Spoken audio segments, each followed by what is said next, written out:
बोरसे, समृद्ध महाराष्ट्राच्या या भागात आपलं स्वागत। राज्य सरकारनं राज्याच्या प्रगतीच्या दिशेनं उचललेलं महत्त्वाचं पाऊल आणि त्याला अनुसंगून घेतलेल्या निर्णयावर नजर टाकणार आहोत आजच्या या भागात। चला पाहूयात।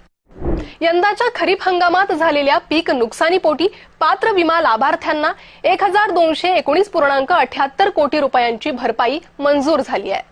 प्रामुख्यानं सोयाबीन पिकाच्या नुकसानीपोटी ही मदत मंजूर झाली। नांदेड जिल्ह्याला सर्वाधिक 800 कोटी रुपयांची मदत मिळणार आहे। राज्यात 30 जिल्ह्यांतील 78 लाख शेतकऱ्यांना याचा थेट लाभ मिळणार आहे। राज्यात अवकाळी पावसामुळे झालेल्या नुकसानीसाठी ही मदत जाहीर करण्यात आली।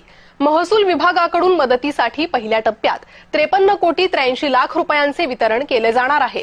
नागपूर, अमरावती, पुणे आणि संभाजीनगर विभागांना ही मदत मिळणार आहे।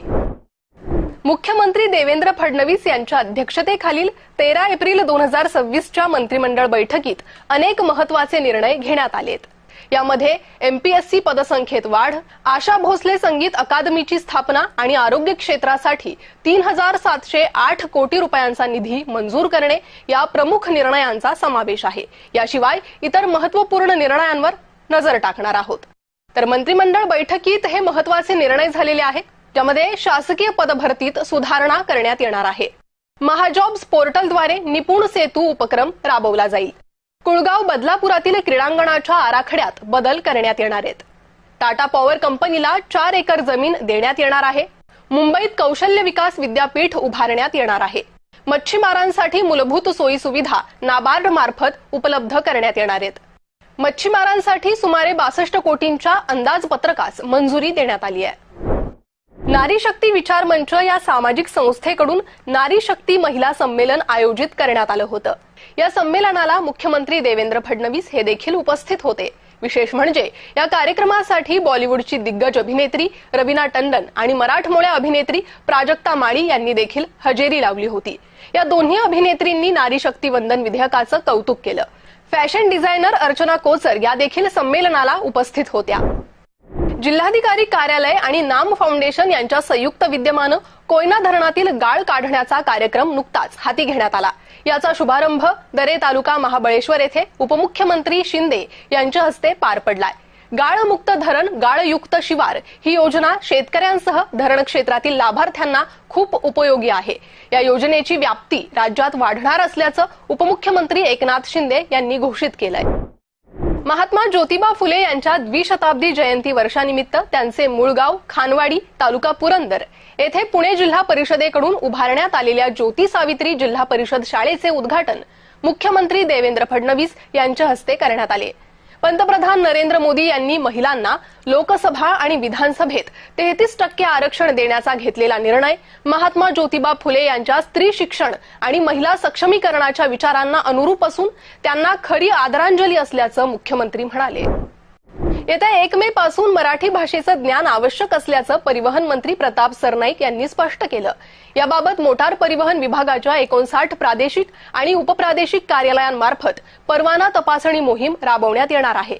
संबंधितांना मराठी लिहिता वाचता येण्याबाबतची पडताळणी केली जाणार आहे। मराठीचे ज्ञान नसलेल्या आणि नियमांचे पालन न करणाऱ्या चालकांचे परवाने रद्द करण्यात येणार असून नियमांकडे दुर्लक्ष करून चुकीच्या पद्धतीनं परवाने देणाऱ्या परिवहन अधिकाऱ्यांवरही कठोर कारवाई केली जाईल, असं परिवहन मंत्र्यांनी स्पष्ट केलंय। माहिती आणि जनसंपर्क महासंचालनालयाच्या नवी दिल्ली येथील महाराष्ट्र परिचय केंद्रामार्फत 9 आणि 10 एप्रिल 2026 या दरम्यान राष्ट्रीय जनसंपर्क परिषद 2026चं आयोजन करण्यात आलं। या परिषदेच्या पहिल्या दिवशी झालेल्या 4 सत्रांमधून जनसंपर्क क्षेत्रातील नवनवीन तंत्रज्ञान आणि त्याच्या वापरांसंबंधी चर्चा करण्यात आली। माध्यम आणि पत्रकारिता क्षेत्रात कृत्रिम बुद्धिमत्तेमुळे मोठ्या प्रमाणात बदल घडत असून बातम्यांच्या सादरीकरणाची पद्धत, गती आणि स्वरूप यामध्ये आमूलाग्र परिवर्तन झालंय। या पार्श्वभूमीवर जनसंपर्क अधिकाऱ्यांनी दैनंदिन कामकाजात एआयचा प्रभावी वापर करावा असं आवाहन माहिती आणि जनसंपर्क प्रधान सचिव ब्रिजेश सिंह यांनी या प्रसंगी मार्गदर्शन करताना केलंय। मुख्यमंत्री माझी लाडकी बहीण योजनेअंतर्गत ई-केवायसी करून देण्याच्या नावाखाली महिलांची फसवणूक होत असल्याचं निदर्शनास आलं असून महिलांनी कोणत्याही आमिषाला बळी पडू नये असं आवाहन महिला आणि बालविकास मंत्री आदिती तटकरे यांनी केलंय। मुख्यमंत्री माझी लाडकी बहीण योजनेसाठी नव्यानं नोंदणी प्रक्रिया बंद करण्यात आली. मात्र ई-केवायसी करताना काही त्रुटी राहिल्यास त्या दुरुस्त करण्यासाठी 30 एप्रिलपर्यंत मुदतवाढ देण्यात आली. या प्रक्रियेसाठी कोणत्याही मध्यस्थाची आवश्यकता नसून महिला मोबाईलवरून स्वतः ई-केवायसी करू शकतात किंवा जवळील अंगणवाडी सेविकांची मदत घेऊ शकतात, अशी माहिती मंत्री आदिती तटकरे यांनी दिली आहे. मुख्यमंत्री देवेंद्र फडणवीस यांच्या हस्ते शासकीय महिला अधिकाऱ्यांच्या पहिल्या अखिल भारतीय मराठी साहित्य संमेलनाचं उद्घाटन नुकतंच पार पडलं. मराठी भाषा विभाग, महाराष्ट्र सदन नवी दिल्ली यांच्या सहकार्याने सरहद संस्था पुणे यांनी या 2 दिवसीय साहित्य संमेलनाचं आयोजन केलं होतं. साहित्य मानवी व्यक्तिमत्वाला यंत्रमानव होऊ देत नाही, तसेच मनाची तरलता साहित्य जिवंत ठेवतं. त्यामुळे चक्रधर स्वामी, ज्ञानेश्वर माऊलीचा वारसा असणाऱ्या महाराष्ट्रामध्ये महिलांनी साहित्य निर्मिती अखंड सुरू ठेवावी, असं आवाहन मुख्यमंत्री देवेंद्र फडणवीसांनी केलंय. तर संमेलनाचा समारोप राष्ट्रीय महिला आयोगाच्या अध्यक्षा विजया रहाटकर यांच्या प्रमुख उपस्थितीत पार पडला. समृद्ध महाराष्ट्राच्या आजच्या या भागात एवढंच. पुन्हा भेटूयात नवीन घडामोडी आणि महत्त्वपूर्ण निर्णयांबाबतच्या नवनव्या बातम्यांसह.